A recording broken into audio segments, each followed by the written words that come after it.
नमस्कार। क्या भाजपा में सच में कीड़े लग गए हैं? नितिन गडकरी ने खुलकर मोदी और शाह के नए नेता भरो अभियान की धज्जियां उड़ा दी हैं, बखिया उधेड़ दी है। और उधर महाराष्ट्र में शिंदे की हालत खराब है। शिंदे का पत्ता साफ होना बिल्कुल तय है। भाजपा ने पूरी तस्वीर साफ कर दी और अमित शाह ने यह भी कह दिया है कि अभी शिंदे सीएम है, लेकिन चुनाव के बाद महायुति तय करेगा कि आखिर मुख्यमंत्री कौन होगा। हमारे साथ अशोक वानखेड़े सर हैं। अशोक सर, आपका बहुत बहुत स्वागत है। अभी एक आधे घंटे पहले एक ऑडियो अभी लीक हुआ है मार्केट में। देवेंद्र फडणवीस अपने कार्यकर्ता को समझा रहे हैं कोकण में कि तुम विद्रोही उम्मीदवार मत बन, पर्चा मत भर।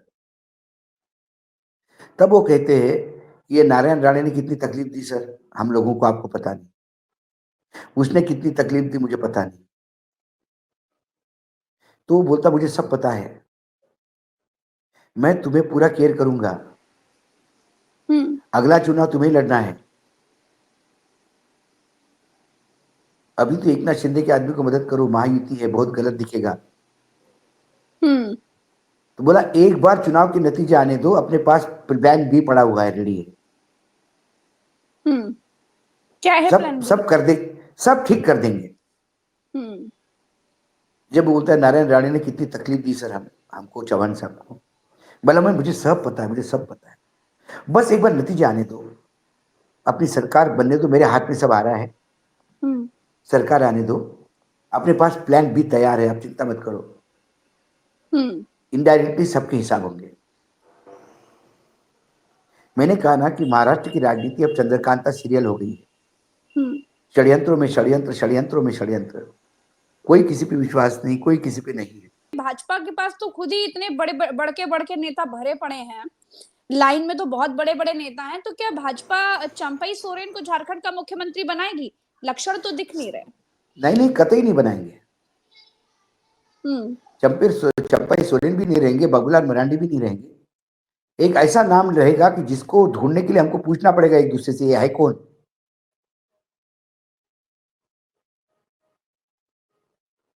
एक और शर्मा पैदा हो जाएगा, एक और यादव पैदा हो जाएगा, एक और सैनी पैदा हो जाएगा। रबर स्टैम्प चाहिए, क्योंकि झारखंड आएगा तो अडानी सेठ की तिजोरी भरेगी। किसी को आदिवासियों की नहीं पड़ी है, किसी को प्रदेश के विकास की नहीं पड़ी है। सब गिद्ध जैसी नजर लगाए बैठे हैं उस मिनरल्स पे, उस जंगलों पे। वही अभी छत्तीसगढ़ में हुआ। छत्तीसगढ़ में एक कोयले का ब्लॉक पूरा खनन चालू हो गया और कहा कि ग्राम सभा ने डिसीजन करके ये कर दिया है, पेड़ काटने की और सबकी परमिशन दे दी है। पता पड़ा कि वो ग्राम सभा के कागज ही फर्जी थे, मरे हुए लोगों के अंगूठे लगाए थे। जो ग्राम सभा में आए दिखाए गए वो तो मरे हुए कई साल हो गए। लेकिन वहां कुछ बोलने वाला क्यों नहीं, कोई नहीं। डबल इंजन की सरकार है, अडानी सेठ का काम है।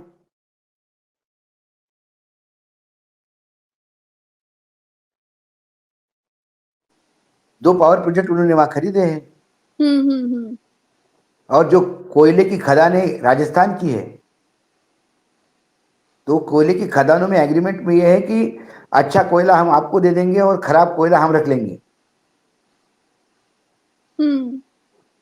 अच्छा और खराब कोयला कौन तय करेगा? अडानी तय करेंगे। तो अडानी जी अच्छा अच्छा कोयला निकाल के खराब बता के हो सकता है अपने प्रोजेक्ट में डाल दे। वो तो उनका पावर प्रोजेक्ट फ्री में निकालेंगे, वो बिजली निकालेंगे, कोयले के पैसा ही नहीं लगेगा। तो अशोक सर, ये तो तब होगा ना जब झारखंड में भाजपा की सरकार आएगी। अभी आपको लक्षण किस चीज के दिख रहे हैं? मैं छत्तीसगढ़ में क्या हो रहा है ये बताता हूँ, इसका ही रिप्लिका वहां होगा। ओ।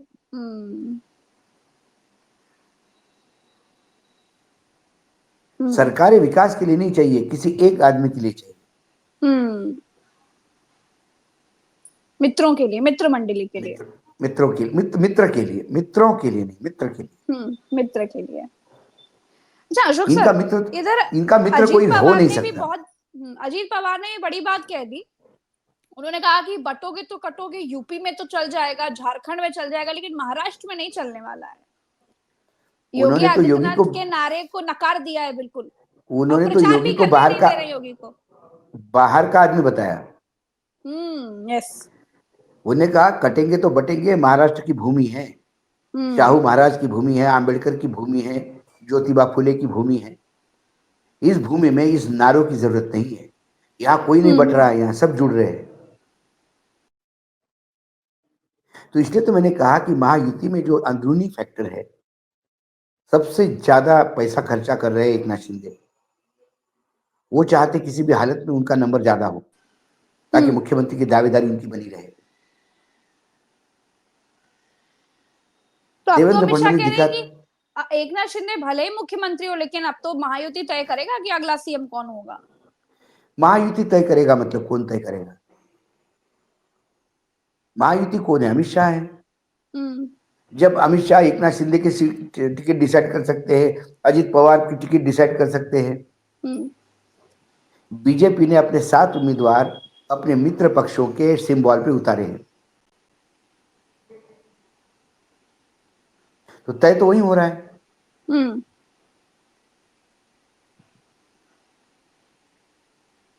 तो सर अभी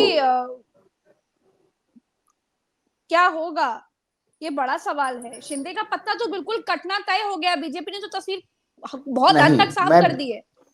मैं अभी भी कहता हूं कि जहां पैसा काम आ रहा है, फिर भी शिंदे का स्ट्राइक रेट बीजेपी से अच्छा रहेगा। अच्छा रहेगा। स्ट्राइक रेट कह रहा हूं। लोकसभा में भी अच्छा था उनका। 15 सीटें लड़े थे, 7 जीते। बीजेपी 23 लड़ी थी और 9 जीती।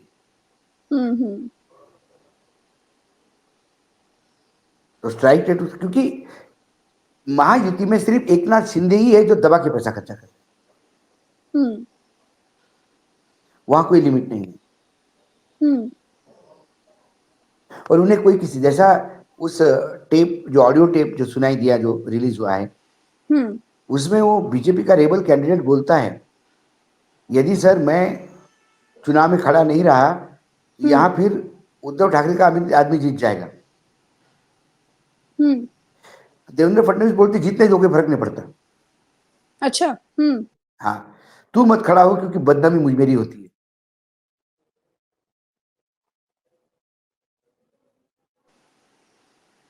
तो सर ये मच्छर बहुत कुछ कह रही है, बहुत जबरदस्त लड़ाई मची हुई है अंदर ही अंदर। अब मुझे लग रहा है बीजेपी इस वक्त पर कंफ्यूज है कि हम विपक्षियों से लड़ रहे हैं कि हम अपनी पार्टी के लोगों से लड़ रहे हैं। मैं तो बार बार कह रहा हूं अपने कि गठबंधन के देवेंद्र साथियों से लड़ रहे फडणवीस हैं। ने लोकसभा चुनाव के बाद कहा था कि नेता हमने पार्टी का गठबंधन किया, नीचे कार्यकर्ताओं का गठबंधन नहीं हो पाया, और वो विधानसभा में वो कमी हम पूरी करेंगे। अब विधानसभा के चुनाव हो रहे हैं, ऊपर नेता जूते चला रहे आपस में, नीचे कार्यकर्ता कहां से एक होंगे? सारा खेल वो है। और सर नितिन गडकरी कह रहे हैं कि भाजपा में कीड़े लग गए हैं, कीटनाशक छिड़कने की जरूरत है। उन्होंने तो कहा, वो तो पहले भी कह चुके हैं ऐसी बात। उन्होंने तो एक बार एक अपने जो बावनकुळे जो अध्यक्ष है बीजेपी के, उनको कहा था स्टेज पे कि आप खत्म भी करो, बंद भी करो, कितने लोगों को लोगे पार्टी में। और उन्होंने कहा कि लोग विभिन्न कारणों से भाजपा में आते हैं। क्या हम उनका ट्रेनिंग कर रहे हैं? क्या हमारी विचारधारा उनको समझा रहे हैं? क्या हम उनको अपने विचारों में ढाल रहे हैं? अब कोई प्रज्ञा जी ये सोच के आए कि मुझे बीजेपी अच्छी लग रही है, तो वो विचारधारा में ढल भी सकता है। जो इसलिए आ रहा है कि सीबीआई और इनकम टैक्स से पीछा छुड़वाना है, वो कैसा विचार, वो तो हाँ में हाँ मिलाएगा। जो सत्ता का मक्खन खाने के लिए आया है कि चलो यहाँ सत्ता है तो यहाँ पे अपने को टेंडर, ठेकेदार सब कमीशन वमीशन मिलेगा तो हम चलते हैं, उसको क्या लेना देना विचारधारा की? तो उन्होंने कहा कि जब फसल आती है अच्छी, तो उसके साथ कीटाणु भी आते हैं, और उसके लिए फिर दवा छिड़कना जरूरी है। भ्रष्टाचार की लड़ाई बीजेपी की खत्म हो गई महाराष्ट्र में। जब अजीत पवार आपके साथ बैठ के चुनाव लड़ रहे हैं, तो फिर भ्रष्टाचार की बात ही नहीं करता कोई। तो गडकरी तो हमेशा कहा, महाराष्ट्र में कितनी बीजेपियां हैं? एक बीजेपी ओरिजिनल है, वो दो फाड़ में है। एक संघनिष्ठ बीजेपी, एक मोदीनिष्ठ बीजेपी। बाकी बची बीजेपी में कांग्रेस बीजेपी है, कांग्रेस से आए वाली बीजेपी।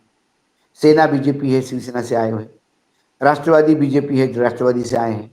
एमएनएस बीजेपी है, जो महाराष्ट्र नवनिर्माण सेना से आए हुए हैं। ऐसे अलग अलग गुट बने हैं। तो इसमें तो बहुत सारे मच्छर हैं। मक्खन देख के मक्खियां, गुड़ देख के मक्खियां भिनभिना रही हैं। हम्म। और मक्खियां भिनभिनाने को यदि आप अच्छा कहते हो तो उसका खामियाजा भुगतना पड़ता है, पार्टी को भुगतना पड़ता है, पार्टी के कैडर को भुगतना पड़ता है। हम्म। तो सर किस मुंह से महाराष्ट्र में हिंदू किस मुसलमान, हाँ सर कंप्लीट नहीं, करिए हिंदू फिर मैं मुसलमान मुश्किल है पूछती हूँ। महाराष्ट्र में। क्योंकि झारखंड में तो जबरदस्त बांग्लादेश में का मुद्दा उठा दिया है और हर गली गली में ये मुद्दा सुनने को मिल रहा है। देखिए, महाराष्ट्र में क्या जहां होगा? जमशेदपुर या उसके कुछ क्षेत्र में हिंदू हाँ मुसलमान दिखाई देता है, सोसाइटी तो जी। डिवाइड की है। हम्म। लेकिन महाराष्ट्र में वो सोसाइटी डिवीजन नहीं दिखता। हम्म। महाराष्ट्र में किसानों का सबसे बड़ा इशू है, जी। बेरोजगारी इशू है। महाराष्ट्र में गुजरातियों ने महाराष्ट्र से जो उद्योग चोरी करके ले गए, वो बड़ा इशू है। बिजली का बड़ा बिल इशू है। राज्य पे बढ़ता हुआ कर्जा इशू है। और वो ज्वलंत इशू जो है, वो बीजेपी के तमाम दावों को, नए नए नाटक के मंचन को फेल कर रहा है। हम्म। और मोदी का एक रहोगे तो सेफ रहोगे, वो भी काम नहीं करेगा फिर तो। एक रहोगे तो सेफ रहोगे, किससे सेफ रहेंगे? एक वर्ग को मोदी दूसरे वर्ग के लोगों से डरा रहे, दूसरे 56 इंच वर्ग के से सीने सेफ वाला, रहेंगे। जिस देश में 56 इंच के सीने वाला प्रधानमंत्री हो, सरदार पटेल के बाद सबसे ताकतवर गृह मंत्री हो, हम्म। चाइना आग दिखाने पे भाग जाती है, पाकिस्तान आवाज नहीं निकालता, गले से घर में घुस के मारते हैं, हम्म। आप कनाडा तक जाके लोगों को मारा है, इसके लिए आप चर्चा में हैं। तो इतने अच्छे प्रधानमंत्री के होते हुए कौन डरेगा? अनसेफ कौन है? प्रज्ञा जी, अनसेफ ये लोग हैं सत्ता जाने के डर से। हम्म। एक रहेंगे तो सेफ रहेंगे, यानी आप एक रहोगे तो हम सेफ रहेंगे, इसके मायने वो है। अब तो और इसकी इससे काट ज्यादा पूरा कुछ नहीं विपक्ष ले आया है अशोक सर। राहुल है। गांधी ने भी एक नारा, पूरा विपक्ष इसकी काट ले आया है। राहुल गांधी ने भी एक नारा दिया। अखिलेश यादव तो यहाँ तक कह गए कि अंग्रेज चले गए, इनको छोड़ गए। हाँ, डिवाइड एंड रूल। हम्म। जातिगत जनगणना इसलिए नहीं चाहिए कि जातियों में बंटना नहीं चाहिए हिंदू समाज। हम्म। लेकिन प्रधानमंत्री अपनी जाति बता सकते हैं, ओबीसी बोल सकते हैं। हम्म। राष्ट्रपति द्रौपदी मुर्मू को बनाया तो बता सकते हैं कि आदिवासी को बनाया। हम्म। उसके पहले दलित राष्ट्रपति था, ये बता सकते हैं। सिर्फ बोलते हैं कि हम जातियों में, फिर भाई इतना जातियों में विश्वास, आप सब जाति पाति में मानते ही नहीं हो, तो फिर आपके गुजरात में दलित गॉगल पहनता तो मार क्यों खाता है? यूपी में दलित की लड़की पानी भरती हम्म। है नदी में तो उसको क्यों पीटा जाता है? हम्म। इसका जवाब तो ये लोग दे। तो जातियों सर, में डिवीजन कौन कर रहा है? आप लोग कर रहे हो। हम्म, अशोक सर एक बात और बताइएगा कि अभी महाराष्ट्र में सबसे ज्यादा मुद्दा क्या है? क्योंकि हिंदू मुसलमान अगर काम नहीं करेगा तो फिर बीजेपी तो बिल्कुल कुछ है ही नहीं, फिर बीजेपी के पास उसकी पार्टी में तो गेम महंगाई, है ही नहीं। महंग महंगाई, बेरोजगारी, सोयाबीन और कपास के रेट हम्म। बहुत अहम मुद्दे हैं। तो ये जहरीले भाषण कुछ नहीं कर रहे हैं? लोग नहीं होते वाशिम में, इनके 100 लोग नहीं थे सामने खड़े। हम्म। योगी आदित्यनाथ भाषण दे के आए। तो अजीत पवार ने तो प्रचार कराने से मना कर दिया। हाँ हाँ, क्योंकि अजीत पवार के उम्मीदवारों के लिए उनने प्रचार करने से मना कर दिया, तो अजीत पवार क्यों करेंगे प्रचार? हम्म। लेकिन तो गठबंधन की एकता दिखनी चाहिए ना फिर तो। वो दिख रही, मैंने तो कहा कि जो जुगाड़ का हम्म। गठबंधन होता है, जो गठबंधन सिर्फ अपने स्वार्थ के लिए हो, ईडी सीबीआई के डर से जो लोग गठबंधन में आए, वो चांस मिलते से अलग हो जाते हैं। उनको आपसे प्रेम नहीं है, आपने डरा हम्म। के रखा है, इसलिए डर डर के तुम्हारे साथ है। तो ये तो तब तक साथ रहेंगे जब तक आप पावरफुल हैं। यकीनन। तो सर महाराष्ट्र में एज अभी भी किसका, इंडिया गठबंधन का देख रहे हैं? पिछली बार जब मैंने आपसे ये इंडिया बात कही गठबंधन, थी तो इंडिया गठबंधन को अभी भी एज है आज, हम्म जब हम बात कर रहे हैं तब तक। कारण कारण इश्यूज है, उसमें इतनी झगड़े नहीं है जितनी इन लोगों में झगड़े हैं, और बहुत अच्छी तरह से लड़ रहे हैं। और जो जीवंत इशू है उनको सामने रखते हैं। लोगों को लगता है कि उनकी पीड़ाओं के बारे में कोई बोल रहा है। और सर झारखंड में क्या देख रहे हैं आप आज की तारीख में? कांटे की टक्कर है।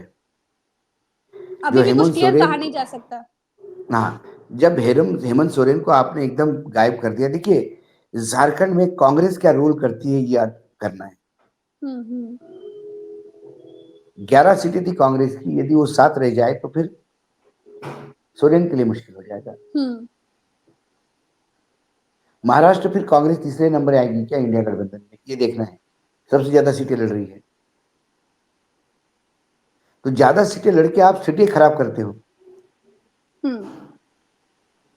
कांग्रेस हरियाणा जैसा गेम हर राज्य में कर रही है, क्योंकि वही स्लीपर सेल है, जिन्होंने हरियाणा चुनाव लड़वाया वही महाराष्ट्र लड़ा रहे, वही झारखंड लड़ा रहे, लोग तो वही है। चलिए, बहुत बहुत शुक्रिया अशोक सर, आपने समय दिया। दर्शकों का भी बहुत बहुत शुक्रिया। हम फिर मिलेंगे अगली चर्चा में। अभी के लिए इतना ही। नमस्कार।